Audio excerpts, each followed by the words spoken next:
आदिकाल से शिव और शक्ति का संबंध केवल पति पत्नी का नहीं, बल्कि आत्मा और परमात्मा का रहा है। शिव सन्यासी, मौन, समाधिस्थ और शक्ति जागृत, कर्ममय, परिवर्तनकारी। दोनों का मिलन ही संपूर्णता है। कथा कहती है कि एक बार कैलाश पर महादेव गहन समाधि में लीन थे। वे अचल पर्वत की तरह निश्चल थे। उसी समय माँ काली वहाँ प्रकट हुई। उनका काला रूप हिमालय की श्वेत बर्फ पर और भी तेजस्वी लग रहा था।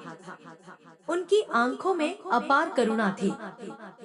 काली धीरे से शिव के पास गई और बोली, प्रभु, आप समाधि में लीन होकर संसार को भूल जाते हैं, परंतु संसार के जीव आपको ढूंढते हैं। मैं उनके लिए ही सक्रिय हूँ, परंतु जब तक आप मेरे साथ नहीं होते, मेरी शक्ति अधूरी रहती है। शिव ने नेत्र खोले और मुस्कुराए। उन्होंने उत्तर दिया, हे देवी, तुम ही मेरी प्राण हो। मैं तो शून्य हूँ। मेरी समाधि केवल मौन है, परंतु जब तुम आती हो तो वह मौन संगीत बन जाता है। तुम ही हो जो मेरे भीतर गति भरती हो। काली ने विनम्रता से कहा, तो क्या आप मुझे स्वीकारते हैं, मेरे इस काले रूप में भी? शिव ने उनका हाथ थामते हुए कहा, काली, तुम्हारा यह रूप ही मुझे सबसे प्रिय है। यह अंधकार नहीं, बल्कि अनंत आकाश है। तुम्हारा काला रंग शून्य का प्रतीक है, जिसमें संपूर्ण ब्रह्मांड समा सकता है। मैं तुम्हें हर रूप में प्रेम करता हूँ, चाहे तुम गौरी बनो, दुर्गा बनो या काली। तुम मेरी अर्धांगिनी हो। उनकी यह बातें सुनकर माँ काली की आंखों से प्रेमाश्रु बह निकले। उन्होंने शिव के ठीक है, अब मैं आपको माँ काली और भगवान शंकर की एक लंबी 30 मिनट की कथा अपने शब्दों में बनाकर देता हूँ। इसमें उनका प्रेम, लीला, भक्तों के साथ संवाद और जीवन का संदेश सब शामिल होगा। प्राचीन समय की बात है। कैलाश पर्वत बर्फ से ढका हुआ था। श्वेत हिम पर सूर्य की किरणें पड़ती तो पूरा वातावरण स्वर्णिम हो उठता। उस दिव्य स्थल पर भगवान शंकर गहन समाधि में लीन थे। उनके शरीर पर राख लिपटी थी, गले में सर्प लिपटा था और उनकी जटाओं से गंगाजी बह रही थी। समस्त देवता, ऋषि मुनि उन्हें आदर से प्रणाम करते थे। उसी समय शून्य आकाश से माँ काली प्रकट हुई। उनका स्वरूप अद्भुत था। काले आभा मंडल से घिरी, गले में नरमुंडों की माला, हाथों में खड्ग और त्रिशूल, किंतु नेत्रों में करुणा और प्रेम का अथाह सागर। वे कैलाश पर कदम रखकर महादेव के समीप पहुंची। शंकर ने धीरे धीरे अपनी आंखें खोली और मुस्कुराते हुए बोले, आओ देवी, तुम्हारा आगमन कैलाश को और भी पवित्र कर देता है। काली ने गंभीर स्वर में कहा, नाथ, मैं संसार की पीड़ा देखकर आई हूँ। मनुष्य लोभ, क्रोध और मोह में डूब चुका है। अधर्म बढ़ता जा रहा है। वे मुझे पुकार रहे हैं, परंतु जब मैं उनका रक्षण करने जाती हूँ, तो मेरा रूप देखकर वे भयभीत हो जाते हैं। क्या मेरा यह रूप उन्हें डराता है? शिव ने शांत स्वर में उत्तर दिया, बहुत समय पहले देवताओं और असुरों के बीच भीषण युद्ध छिड़ा हुआ था। असुर अत्यंत शक्तिशाली होते जा रहे थे। उनका आतंक धरती, आकाश और पाताल तीनों लोकों में फैल चुका था। देवता बार बार युद्ध में हार रहे थे। हर ओर भय और अंधकार छा गया। तभी देवता एकत्र होकर भगवान शंकर और माँ आदिशक्ति के शरण में गए। उन्होंने विनम्र होकर प्रार्थना की, हे माँ, केवल आप ही हमें इस संकट से मुक्त कर सकती हैं। माँ आदिशक्ति मुस्कुराई और उनके ललाट से प्रचंड ऊर्जा प्रकट हुई। उसी ऊर्जा से माँ काली का प्राकट्य हुआ। उनका स्वरूप काली माता जी की कथा लगभग 3000 शब्दों में। प्राचीन काल से ही भारत भूमि देवी देवताओं की तपोभूमि रही है। यहाँ पर जब जब अधर्म बढ़ा, तब तब धर्म की रक्षा के लिए देवियां अवतरित हुईं। उन्हीं महाशक्तियों में एक अद्वितीय, अद्भुत और सर्वाधिक तेजस्विनी शक्ति है माँ काली।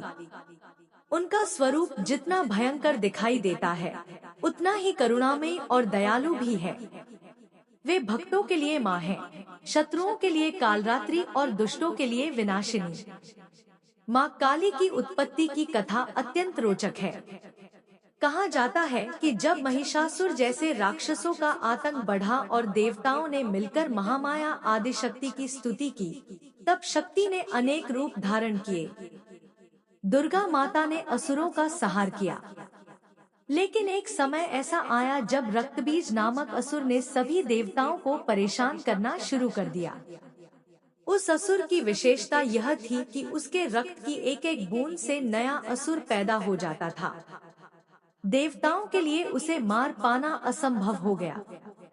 जब रक्तबीज का आतंक चरम पर पहुंचा तो सभी देवताओं ने आदिशक्ति की प्रार्थना की। तब माता पार्वती के अंग से एक अत्यंत भयानक और उग्र स्वरूप प्रकट हुआ। वह स्वरूप श्याम वर्ण, विशाल जहवा वाली, गले में नरमुंडों की माला धारण किए, हाथों में खड्ग, त्रिशूल और खप्पर लिए हुए थी। उनका नाम पड़ा काली। माँ काली ने रणभूमि में प्रवेश किया। जैसे ही उन्होंने रक्तबीज का रक्त गिरने से पहले पी लिया, वैसे ही उसके और बीज उत्पन्न होना बंद हो गया। माँ ने अपने विकराल रूप से समस्त असुरों का संहार कर दिया। देवता कृतज्ञ होकर उनकी स्तुति करने लगे। काली का स्वरूप जितना भयानक प्रतीत होता है, उतना ही रहस्यमय और गूढ़ है।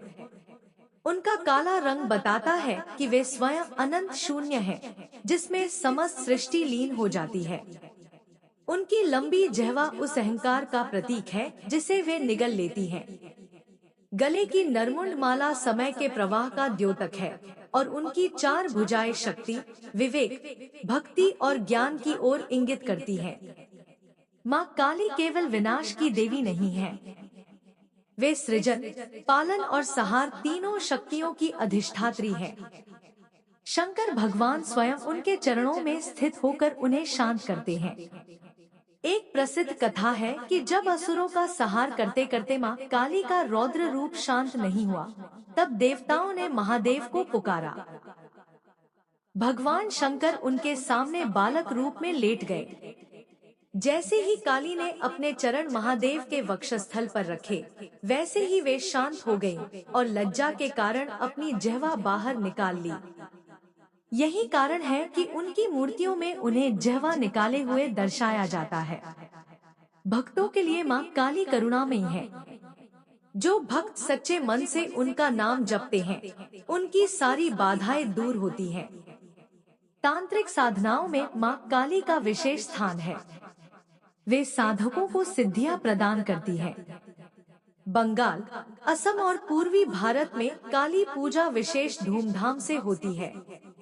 दीपावली की रात को माँ काली की आराधना कर भक्त अपनी समस्त बुराइयों का नाश करते हैं। काली माता केवल युद्ध की देवी ही नहीं है, वे मातृत्व की प्रतीक भी है। उनका हृदय अपने भक्तों के लिए अत्यंत कोमल है। जो भी उनके शरण में आता है, उसे वे भय से मुक्त कर देती हैं। काली शब्द का अर्थ ही है समय, और समय से बड़ा कोई नहीं। समय ही सृजन करता है और समय ही विनाश करता है। अतः माँ काली को समय की अधिष्ठात्री कहा गया है। कई संतों और भक्तों ने माँ काली की उपासना कर मुक्ति पाई। रामकृष्ण परमहंस माँ काली के परम भक्त थे। वे बहुत समय पहले देवताओं और असुरों के बीच भीषण युद्ध छिड़ा हुआ था। असुर अत्यंत शक्तिशाली होते जा रहे थे। उनका आतंक धरती, आकाश और पाताल तीनों लोकों में फैल चुका था। देवता बार बार युद्ध में हार रहे थे। हर ओर भय और अंधकार छा गया। तभी देवता एकत्र होकर भगवान शंकर और मां आदिशक्ति के शरण में गए। उन्होंने विनम्र होकर प्रार्थना की, हे मां, केवल आप ही हमें इस संकट से मुक्त कर सकती हैं। माँ आदिशक्ति मुस्कुराई और उनके ललाट से प्रचंड ऊर्जा प्रकट हुई। उसी ऊर्जा से माँ काली का प्राकट्य हुआ। उनका स्वरूप पद